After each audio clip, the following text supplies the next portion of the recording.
Ready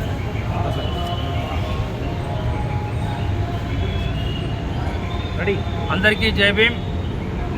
ఈరోజు తెలంగాణ రాష్ట్రంలో నా మాల సమాజం దాదాపు 40 లక్షల మంది ఉన్నటువంటి నా మాల సమాజానికి మన గౌరవ ముఖ్యమంత్రి రేవంత్ రెడ్డి గారు ఏదైతే జీవో నంబర్ 99 తీసుకొచ్చిండో వర్గీకరణ కార్యక్రమం అనేది చేపట్టిండో దానివల్ల ఇలా 59 కులాలు ఉన్నటువంటి ఎస్సీలలో 58 కులాలకు పూర్తిగా వర్గీకరణ చట్టం వల్ల పూర్తిగా అన్యాయం జరుగుతుందన్నమాట.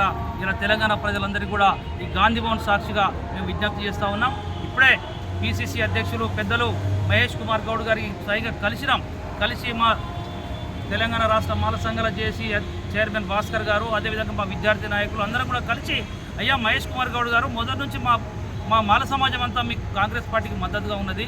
మీరు మమ్మల్ని మొత్తం కూడా తడిబాటుతో గొంతుకొచ్చే పద్ధతిలో చేసినారు. ఇది మంచి పద్ధతి కాదు. ముఖ్యంగా నా మాల సమాజానికి ఏదైతే గ్రూప్ 3 కేటాయించినారు, మరి 26 ఉపకులాలను చేసి గ్రూప్ 1, 2 అని 3ని 26 ఉపకులాలను చేర్చారు. ఈ 26 ఉపకులాలకు పూర్తిగా విద్య కానీ ఉద్యోగాలు కానీ ఎక్కడ కూడా రాలేని పరిస్థితి ఉన్నది. దీనికి అంతటి కూడా రేవంత్ రెడ్డి గారిని ఇలా మొత్తం కూడా ఆయనను తిట్టే కార్యక్రమం అయితే నడుస్తుంది. మాల సమాజం అంతా కూడా వ్యతిరేకంగా ఉన్నమాట వాస్తవం తెలుస్తూ ఉన్నది. కాబట్టి మేము విజ్ఞప్తి చేస్తూ ఉన్నాం, ముఖ్యమంత్రి రేవంత్ రెడ్డి గారు, మీరు మా మాల సమాజం మీద ఏమైనా కక్ష కట్టి ఉన్నారా?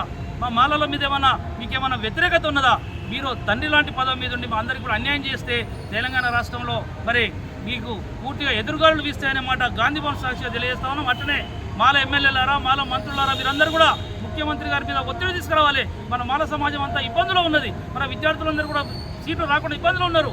మరి అదేవిధంగా విద్యార్థులకు సీటు వచ్చే పరిస్థితి లేదు, ఉద్యోగులకు మరి ప్రమోషన్ వచ్చే పరిస్థితి లేదు. కాబట్టి మేము వెంటనే పిసిసి అధ్యక్షుల వారికి కూడా చెప్తే ఆయన కూడా చెప్పిండు, మీకు అన్యాయం జరిగిన మాట వాస్తవం, తప్పకుండా మేము ఇది ముఖ్యమంత్రి గారి దృష్టికి తీసుకెళ్తామని చెప్పినాం. ఒకవేళ ముఖ్యమంత్రి గారి దృష్టికి తీసుకెళ్ళినా కూడా సాల్వ్ కాకపోతే మరి తెలంగాణ రాష్ట్రంలో 40 లక్షల మంది మాలలు అందరూ కూడా రోడ్ల మీదకి వస్తారన్నమాట. దీనికి బాధ్యత మొత్తం రేవంత్ రెడ్డి గారు ముఖ్యమంత్రి గారు వహించాలని చెప్పి తెలంగాణ మాల సంఘాల జేఏసీ తరఫున విజ్ఞప్తి చేస్తా ఉన్నాం. మా సమస్యను సాల్వ్ చేయమని చెప్పి విజ్ఞప్తి చేస్తా ఉన్నాం. జై.